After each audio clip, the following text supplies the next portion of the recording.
And now he's going to keep us warm with his remarks. Deputy Commissioner Kevin Smith, come on forward.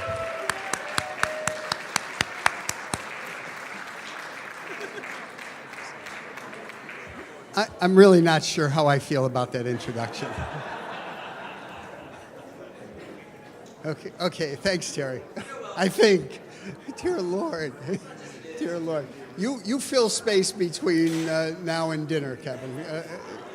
Thank you, I appreciate it. Actually, I've had worse gigs, so it's all right. It's all right, it's good. Hello, Career Schools. How are you? I didn't get to be with you last year. I apologize for that. I'm here again, and I'm here back in my my familiar role as the Deputy Commissioner of Access and Director of BPSS.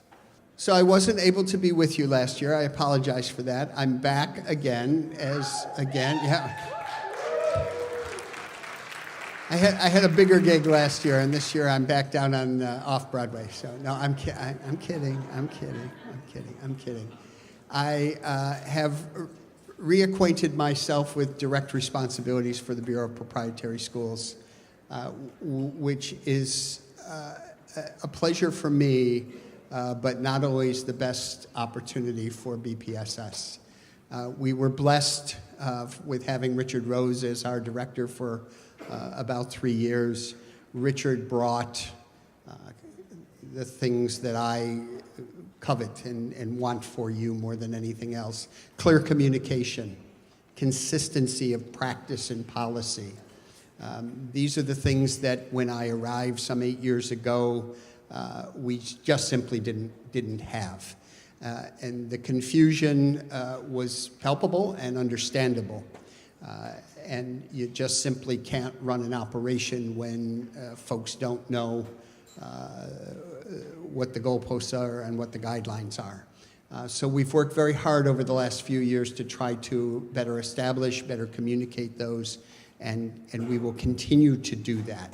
You need real-time access to the information you need when you need it in order to be able to understand exactly where you are and what the answer to the question you have is, and not rely on a ticketed system of getting a phone call back, or hoping you're going to get a phone call back, or hoping you're going to get an email back.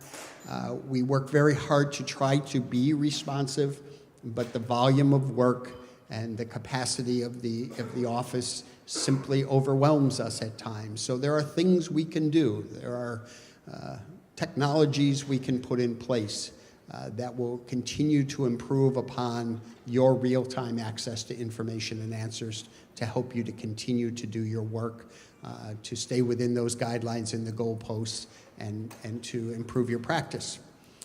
That's what we're all about. I say it every year, every time I've been here. Some of you haven't been here before. I love Career Schools. I love you. I do. I love the work you do. I am your #1 fan. I believe in what you do and for whom you do it. I believe in this industry and in this sector. We're reemerging. I don't think career and technical education, vocational education, whatever name it's been under, has ever gone away, but it seems to go underground. There's what was a full-out priority on high school graduation for a 4-year college destination for many, many years, coming out of the education community, both in Washington and in Albany. And I think we finally come back around to understanding the opportunity and the importance of having career and technical education, robust, high expectation career and technical education. Technical education, career and technical education that you are and always have offered. In my opinion, in my observation, from my lens, where I sit, you are in a perfect position to fill huge gaps in our capacity to provide career and technical education to our adults and our school-age students. If they have not already come knocking on your door, I believe that they will soon. Schools simply cannot build the infrastructure to do what you are already doing. I've been saying this for years. I believe that it's here and coming to a community near you. A number of your colleagues have already stepped out. My good friend Michael Hatton. He didn't have to say the kind words about me that he did. Right back at you, Michael. You've been a force, you've been a friend, you've been a mentor to me and my learning and understanding of this sector, and in my knowledge and in my experience and in my love of this sector. Michael and others have taken that step. They've been the entrepreneurs in this area, and they've succeeded. They've gotten some of our high schools around the state and in the city to engage and to work with them. Increasingly, those schools are understanding their responsibility to provide career and technical education to many, many of their students. It's still at a pretty high end,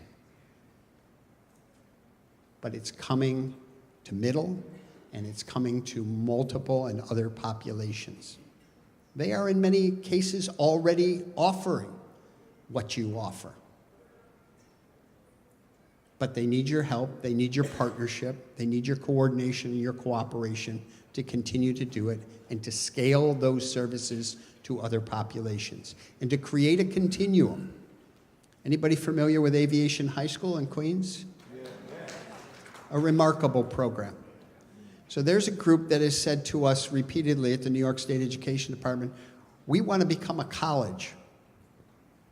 This is a New York City Department of Education high school because our students don't have a natural next step progression to an associate's degree in aviation. Utica College is the closest place. For those of you downstaters, Utica College from New York City, it's a ways.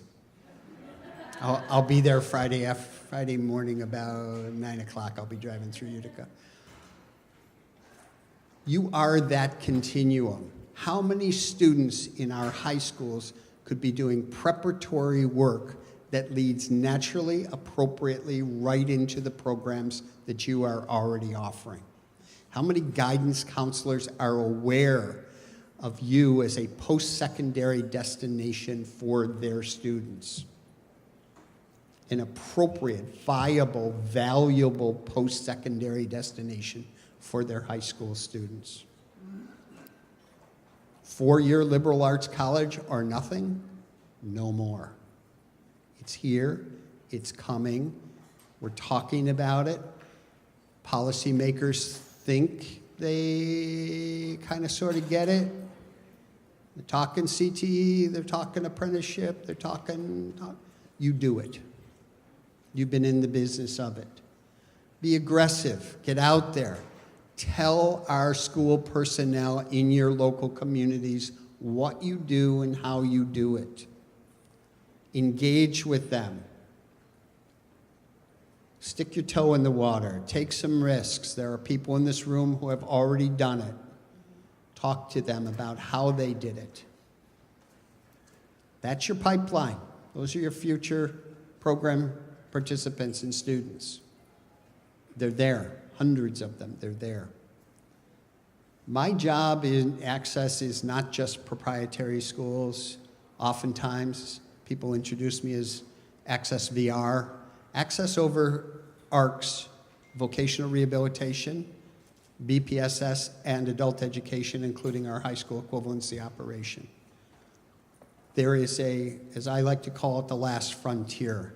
How many of our students that are identified too often and too early as not likely to graduate, at risk, overaged, undercredited? You have the label, you name them, whatever you want to name them.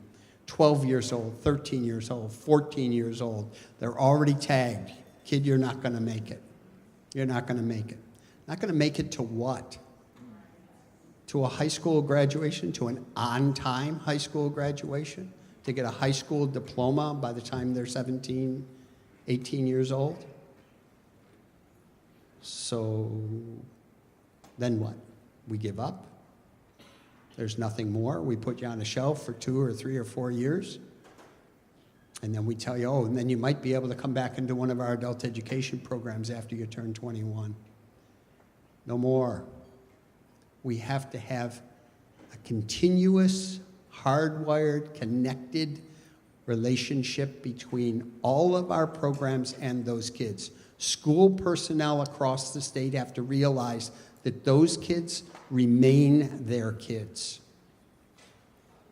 until they hand them off to another program and another service. We did a very significant thing back last April. Across the state now, and anybody in this room, including me, regardless of how old you are, if you took a Regents exam whenever you took it and you passed it, it now counts toward your high school equivalency exam. So if you pass the Algebra 1 exam, Regents exam, you no longer have to take the high school equivalency math subtest. You can take, if you've passed 4 Regents, you only have to take 1 subtest of the task exam in order to get your high school equivalency. If you've passed all 5 Regents and not graduated, and believe it or not, we have those students because they didn't get a sufficient number of credits. I was with the Adult Education Association last night in Albany with an awards banquet for them. A young woman there, special education, spina bifida, didn't get enough credits. Guess which credit she didn't get? Health. Yeah. And they didn't allow her to graduate. She had to come back and take the entire task exam in order to get her high school equivalency. Many words for what that is. None of them nice. And it happens over and over and over and over again. I will point out Michael's program because I know it better than others. Michael embedded a high school equivalency program right in his program to allow ability to benefit students to go into the program, earn their high school equivalency, and move right into his automotive associates program. That's assertive, aggressive, entrepreneurial. There are connections and opportunities all over the landscape right now.